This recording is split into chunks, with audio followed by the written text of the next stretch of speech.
Bonjour. Comment vous appelez? Jessica Evundu.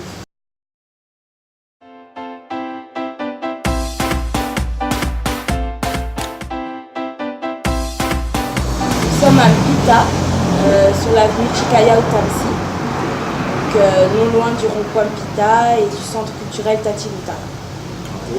C'est l'atelier Okasama Bamboo. Donc c'est ici où sont fabriquées toutes les pièces de la collection, prêtes à porter et aussi en...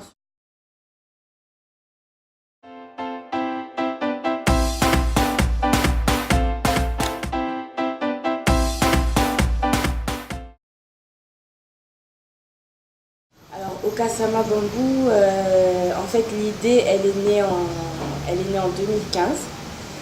La marque a été déposée en mars 2016 et l'entreprise a été créée en juin et l'atelier a ouvert ses portes en septembre 2016.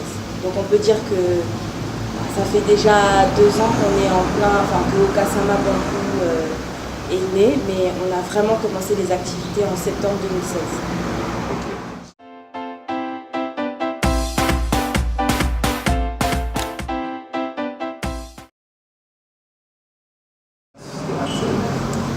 En fait, l'importance d'Okasama Bamboo, en fait, on va dire, ce que j'ai voulu faire en créant cette marque, c'est faire connaître le savoir-faire congolais, le faire reconnaître par les Congolais eux-mêmes et aussi à l'international.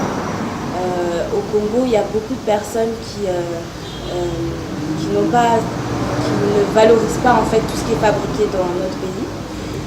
Les gens ont tendance à penser que tout ce qui vient de l'étranger est meilleur que ce qui est fait ici. Et moi, le challenge que j'avais en tête, c'était de montrer aux gens qu'on peut créer de belles choses au Congo, les fabriquer ici et qu'elles sont aussi valables que des vêtements qui ont été créés à l'étranger d'autres marques. Voilà, je voulais que les gens se rendent compte qu'au Congo, nous aussi, on a un vrai savoir-faire.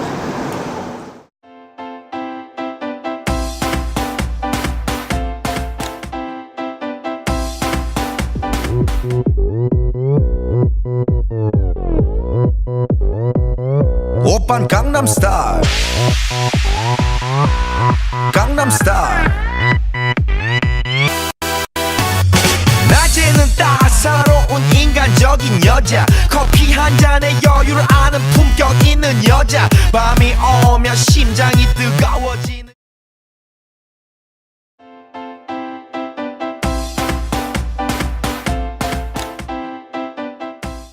Alors déjà, Okasama Bamboo c'est encore un bébé, donc on va déjà commencer par le court terme. Le court terme ce serait déjà de créer notre grosse première collection prête à porter et d'arriver à l'exporter à l'étranger. Ensuite ce serait de créer un site internet pour pouvoir faire de la vente en ligne donc, au Congo, dans d'autres pays d'Afrique et dans d'autres pays à l'international. Donc voilà, sur le long terme, ce serait d'avoir le site internet et de pouvoir vendre dans plusieurs pays de manière fluide.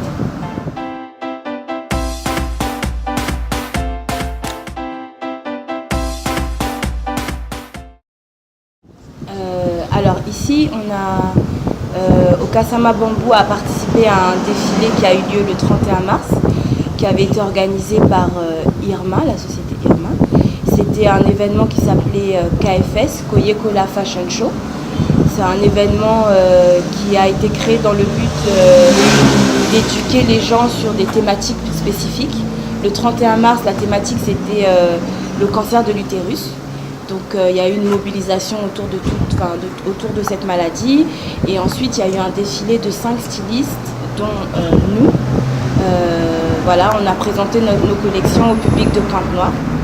Et dernièrement, le 27 mai, on a fait un défilé dans un restaurant-bar qui s'appelle le Jamrock Congo. C'était une soirée, un événement autour de l'artisanat et l'art congolais. Ça s'appelait Made in Congo. Et donc il y a eu une pièce de théâtre, il y a eu une exposition de peintres, d'ébénistes et il y a eu un concert, puis notre défilé. Voilà.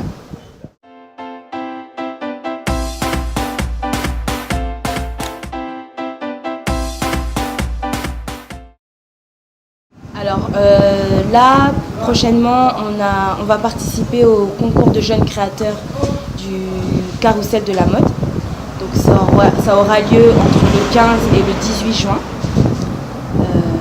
Voilà, donc ça c'est le prochain événement auquel nous allons participer. Ensuite, on va commencer à se consacrer à la production de notre collection, notre future collection.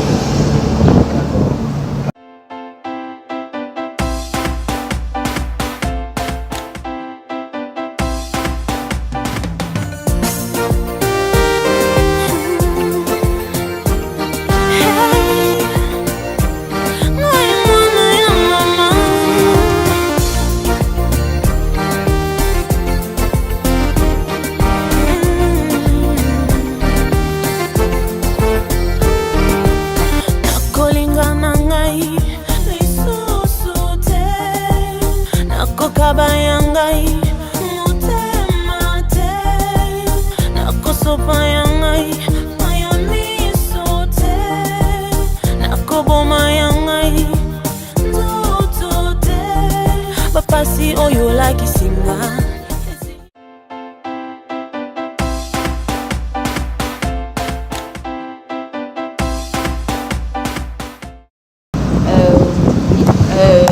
Le message que j'aimerais passer à la jeunesse congolaise, c'est j'aimerais leur dire à tous que quand on a des objectifs et quand on a un rêve et qu'on veut les accomplir, il faut croire en soi et il faut se donner les moyens et surtout il faut toujours travailler et pas hésiter à bien s'entourer. Mais surtout croire en soi en premier, c'est vraiment la chose qui va les aider à toujours aller de l'avant. Voilà ce que j'aimerais.